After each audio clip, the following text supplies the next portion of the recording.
E aí, já ouviu falar desse documentário novo na Netflix? Muito louco, tá todo mundo falando? Chama Dilema das Redes? Não, né? Tava mexendo no celular após. Pois é, então, vem comigo depois da vinheta.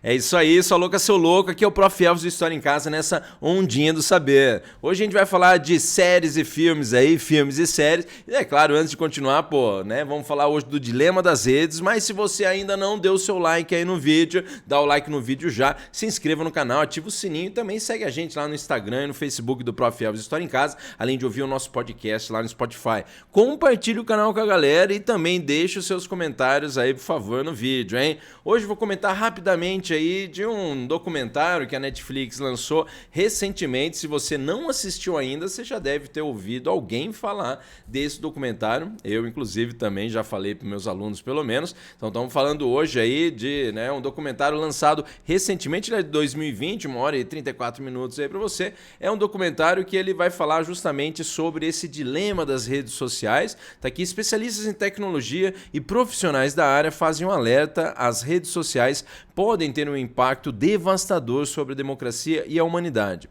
É um documentário aí que também, tem essa ideia de que o algoritmo, então, das redes sociais, principalmente pegando lá Facebook, YouTube, Google e tal, ou esses, as empresas ou aplicativos, associados aí a essas empresas e esses algoritmos. E o que é interessante aí que justamente parte, das noções aí de ex-funcionários dessas empresas e a participação deles na criação desses algoritmos, Então, essa ideia aí de que esse documentário ele vai realmente traçar essa ideia não só do algoritmo meio que manter a gente numa bolha, naquilo que a gente quer ouvir, naquilo que a gente gosta, mas também envolvendo até a situação aí de aumento de suicídio, de depressão, também aí até de intervenções cirúrgicas para a pessoa de repente, na vaidade, querer ficar mais próximo do que aquele filtro lá do Instagram, que também eles comentam aí uma grande crítica à questão do Instagram e tal, em relação então de se aproximar desses filtros que aparecem no Instagram.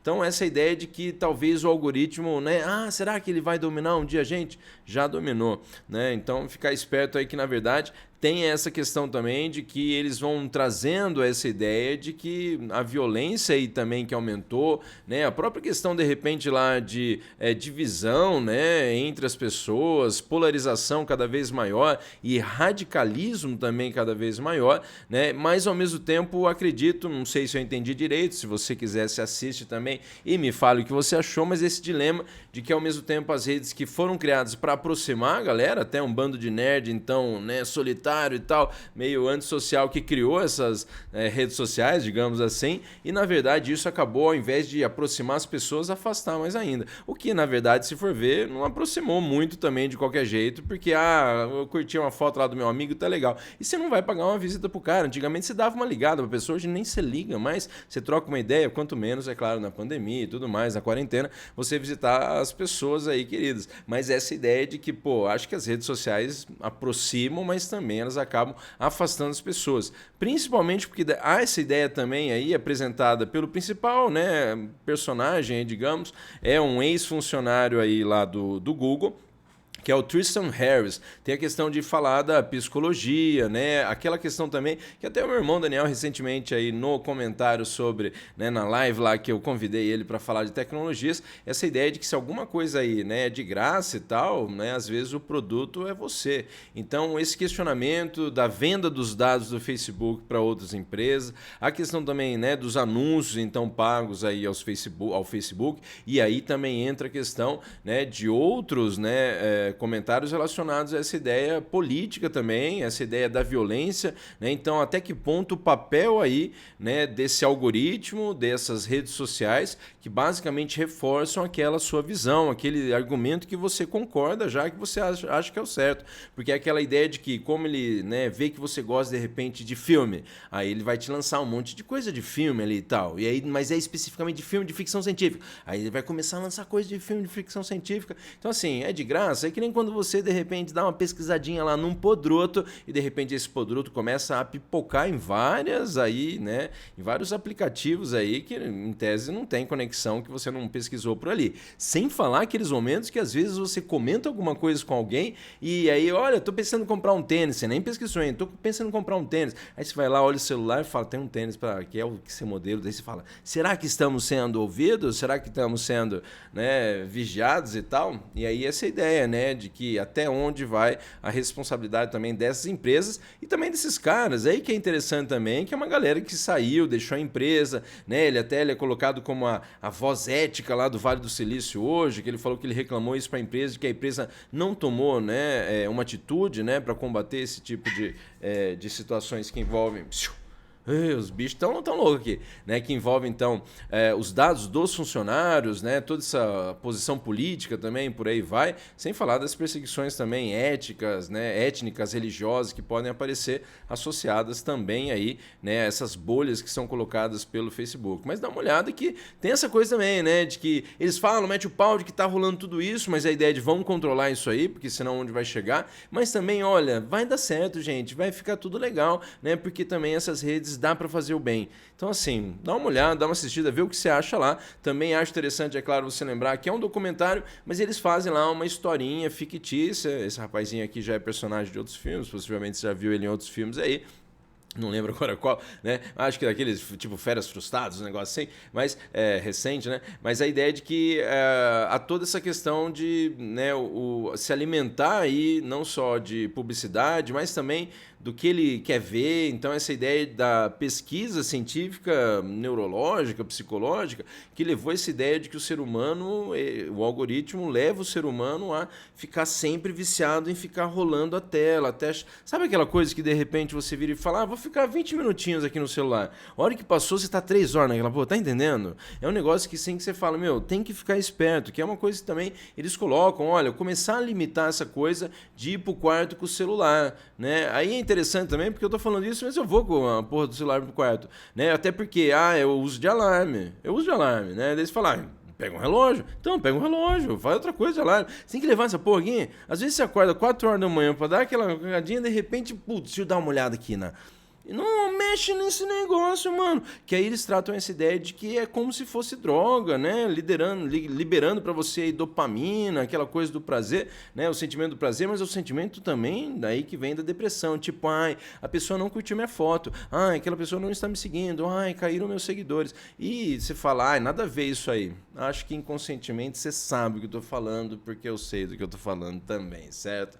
Mas é interessante também, se você tiver a oportunidade, depois a gente pode fazer um outro vídeo sobre isso, mas também tem um outro documentário lá na Netflix que tem tudo a ver com esse, lançado anteriormente, que é o Privacidade Hackeada, esse de 2019. Entenda como a empresa de análise de dados Cambridge Analytica se tornou o símbolo do lado sombrio das redes sociais após a eleição presidencial de 2016 nos Estados Unidos. E é legal que, acho que eu me lembro se nos dois fazem referência ao Brasil, aí a eleição também do presidente Bolsonaro. Bom, mas você tem então aí para você ficar esperto nessas duas referências, né, que são dois documentários, filmes, né, documentários então aí na Netflix. E na sequência também para quem curte aí uma série aí que apareceu na Amazon, né, esse ano.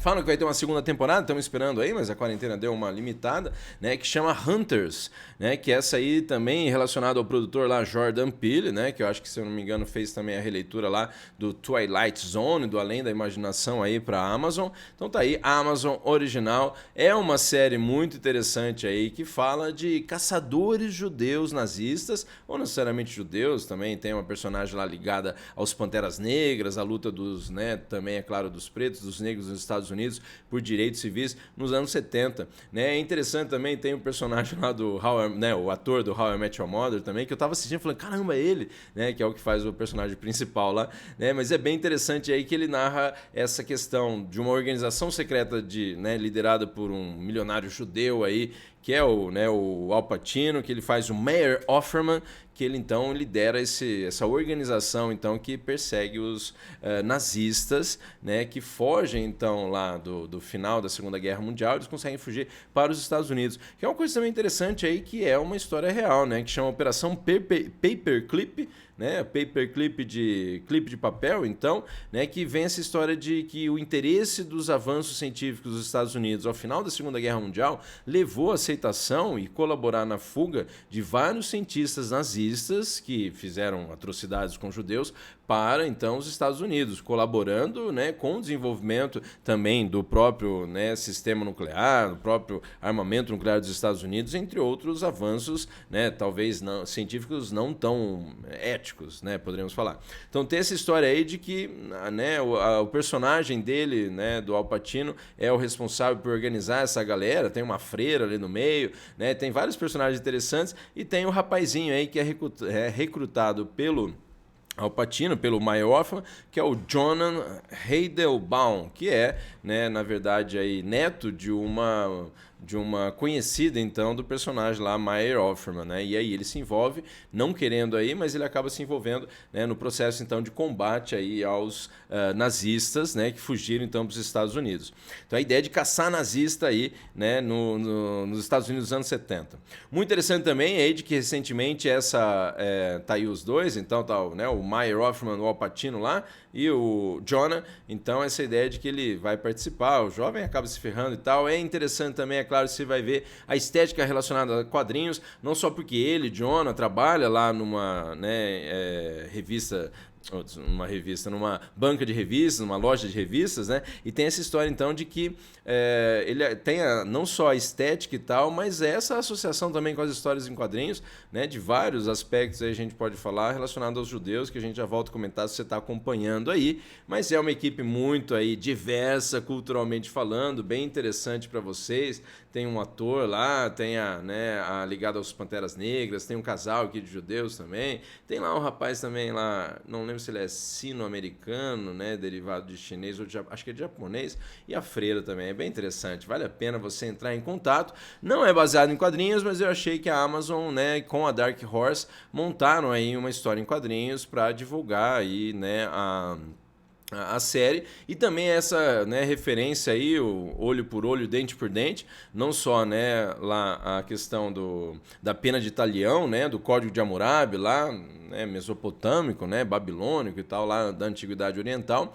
né, ou também derivado aí posteriormente de ligações com os judeus também, né, de ter essa ideia de a vingança, então, dos judeus, né, em relação aos nazistas, né, que perseguiram eles durante a Segunda Guerra Mundial. E essa coisa muito relacionada com o dente também, para comprovar que a pessoa, né, faz essa referência, é aquela mesma, né, pela arcada dentária. Tem muito nazista que passou por, né, cirurgia plástica e tal, e o lance da arcada dentária seria uma comprovação, né, de que era aquele criminoso mesmo nazista fugido. Bem interessante aí para vocês. E o que é também relevante é essa coisa de história em quadrinhos terem não só criadores aí que são judeus, né, se não me engano o Jack Kirby e o Stan Lee eram judeus, mas personagens também judeus que acho que não acompanhei muito. Eu lembro muito o caso do Demolidor como católico e tal, né? Mas tem a questão do Coisa ser judeu, Coisa mesmo, Coisa, né? O Benjamin Green, né? Eu não lembro até se é Benjamin Jacob Green, que foi claramente, né, criado para ser judeu, e essa ideia, né, de que tem artistas, se eu não me engano também, é o próprio Superman, tem influência lá, né, de uma questão judaica também. Deixa eu dar uma desaparecidinha aqui para você ver esses quadrinhos que tem o Red Richards ali embaixo também, a galera toda, e o nosso amigo Coisa celebrando aí uma cerimônia, né, religiosa judaica.